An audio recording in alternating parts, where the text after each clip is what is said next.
Let's bring in Major General Bob Scales, Fox News military analyst, also by phone this evening. And we're also keeping, if we can split screen this, we'll also see on the right side of the screen Iranian leadership walking out of this meeting. So we are standing by to see if Secretary, and of course it's live television, so when satellites go up and down, you'll see that sometimes, don't panic. We'll bring the picture back up. Secretary of State John Kerry expected to speak momentarily. We'll bring you that live when that happens. Major General, you're with us? I am, Harris. Good evening. Good evening. What is your first response to hearing some of the details come out from the White House tonight? I am very, very skeptical. This has overtones of that ironclad deal we had with North Korea a few years ago. There is no strategic reason why Iran should not develop a nuclear weapon. It is in their vital national interest to have a nuclear weapon so that they can deter Western powers, particularly the United States and Israel, from getting into their business. And what this does is it dials back sanctions, which can never really be restored in the international community, and it allows Iran to keep the essence, the bones, if you will, as KT said, in place.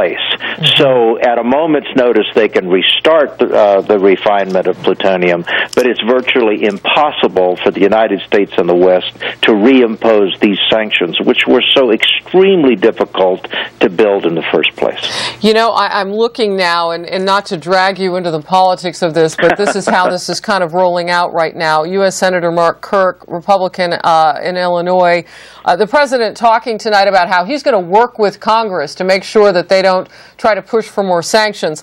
Quote from Senator Kirk, "I share the president's goal of finding a diplomatic solution to prevent Iran from acquiring a nuclear weapons capability. But this deal appears to provide the world's leading state sponsor of terrorism with billions of dollars in exchange for cosmetic concessions that neither fully freeze nor significantly roll back its nuclear infrastructure." He goes on to say, "I will continue working with my colleagues to craft bipartisan legislation that will impose tough new sanctions, economic sanctions, if Iran undermines this interim accord or if the dismantlement of Iran's nuclear infrastructure is not underway by the end of the 6-month period." What does this tell you? What it tells me is that the administration, in fact, this town, deals in the next election. Iran deals in years, if not decades. They've been at this for at least 2 decades, and they're very, very patient people. There are 2 things that are important here. Number 1 is that the mullahs remain in power, and number 2 that they are able to continue their program for the evolutionary development of nuclear weapons. The only thing they're missing, Harris, is enough fissile material to build a bomb. They're almost there. And if anybody tries to tell you that anything short of dismantling their program, dismantling that, particularly that plutonium reactor in Iraq. Remember, plutonium is good for only one thing, right? And that's a nuclear weapon. Yeah. There's no such thing as plutonium for peace, if you know what I mean.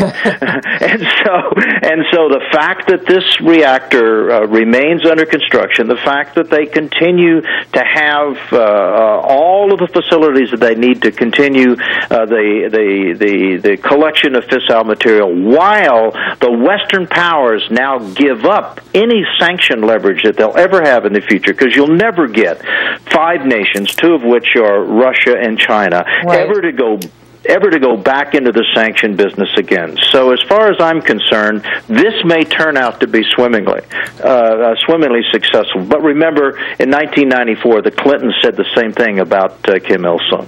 Wow. Boy, that really kind of says it all right there, because that's an image we have strong in our minds. You know, before I let you go, Major General Bob Scales on the line with us now, Fox News military analyst. I'm hooked into social media quite often. In fact, people can hear me clicking. They want me to get a new school keyboard, and I should do that. But Pastor Saeed Abedini is still in prison in Iran. The president didn't mention him tonight. Nope. I don't know if this would have been the context, but I'm seeing so much of it mentioned that I'm wondering why he wouldn't.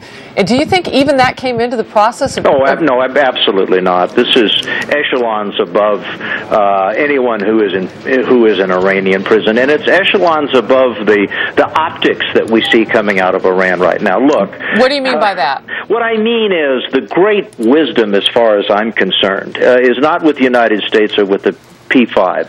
It's with those who are Iranians' neighbors, Saudi Arabia and Israel in particular. These guys have been dealing with Iran for a lot longer than we have, and they have a sixth sense for this. They have an understanding. They have an intuitive feel about the true intentions of the Iranians, which sadly is far beyond our ability to sense. And the fact that Israel and Saudi Arabia are recoiling from this suggests to me that they have a little bit better sense of what these people are about. Would you allow me to interrupt for the Secretary of State, John Kerry? Of course.